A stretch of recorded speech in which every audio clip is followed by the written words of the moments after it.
Well, shalom and good morning. I'm Ezra from Jewish Voice Ministries, and I want to thank you, our prayer partners, for continuing to stand with Israel. Now more than ever, the nation of Israel and the people of Israel, Jewish people living there in that land and scattered among the nations of the world, need your prayers. Again, I just can't stress it enough. Now more than ever. It's one thing to stand with Israel in good times, but it's another thing altogether, isn't it, to keep standing with Israel in difficult times. And these are some of those times of trouble that Yeshua, Jesus, told his followers would come. Is this the end? No, I don't think so, not yet, but it's certainly times of trouble, with wars and rumors of wars, with trouble in the land of Israel, with difficulty and threats coming from every side for the Jewish people living there.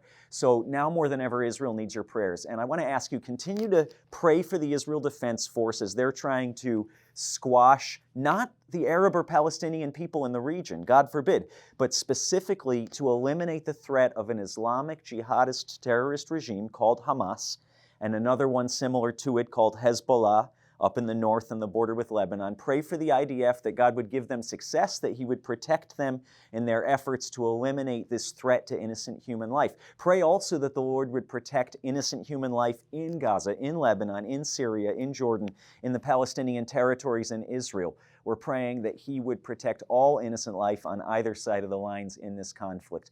I also want to ask you to pray that disinformation and misinformation would be exposed for exactly what it is, and that the truth of the matter, the facts as they exist, and why this war started on October 7th in the first place, because innocent people in the Jewish homeland were attacked with no notice and with no cause, that would continue to be shown forth as the truth. So we're praying for protection for all those involved in the war, protection for innocent lives. We're praying for truth to go forward and lies and misinformation to be exposed for what they are. But I want to kind of shine a light on something we're hearing from our partners on the ground right now that I hope will be encouraging to you. And I really want to ask you to pray urgently right now. You know, we're 4 months plus into this conflict, well over 100 days. This is dragging on. Maybe it's becoming less and less motivating to continue to pray into it, but here's some good news, folks. Here's some good news, and we're hearing it from Messianic Jewish leaders in the land of Israel, and we're hearing it from Arab Christians in Israel, Arab Israelis, as well as Gazan Christians who have refused to be evacuated, who are saying, no, we're going to stay here because God's called us to do something. This is what we're hearing. Gospel opportunities among Jewish people and among their Arab and Palestinian neighbors are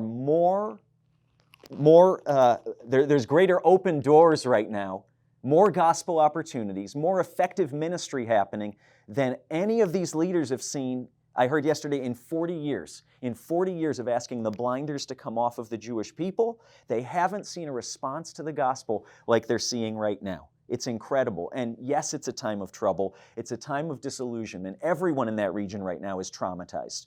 Arab, Jewish, there's no difference. Everyone is traumatized. And yet, people are considering the things of God. They're turning back to the Word of God in Hebrew, in Arabic. They're asking if God exists, and if so, where is he in this? They're starting to pray. They're starting to ask questions.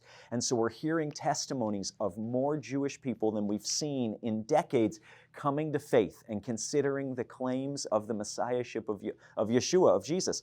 And on the other side of that line, the battle line in Gaza, in the Palestinian territories, we're hearing testimonies, folks, not hundreds, but thousands of men and women having dreams of Jesus in the night, walking with him, walking with his disciples. And they're waking up saying, this is the one I've been waiting for. I have to believe in him. And they're asking local Christians, who are a persecuted people, by the way, in Palestinian territories, Christians, believers in Jesus, if they're not hiding their faith, are a persecuted people. They're asking those men and women of faith, what do I need to do to be saved? So I want to ask you specifically to join us in prayer urgently right now, that the Lord would continue to open blind eyes among the Jewish people, that he would continue to give dreams and visions of himself in the night among Arab and Palestinian peoples, and that the Word of God, like the Word itself says, would run swiftly throughout Israel and the region right now, and that it would be glorified, and that in this difficult time, the Lord would use hard circumstances that nobody would have chosen or wanted, and that he would turn it around for good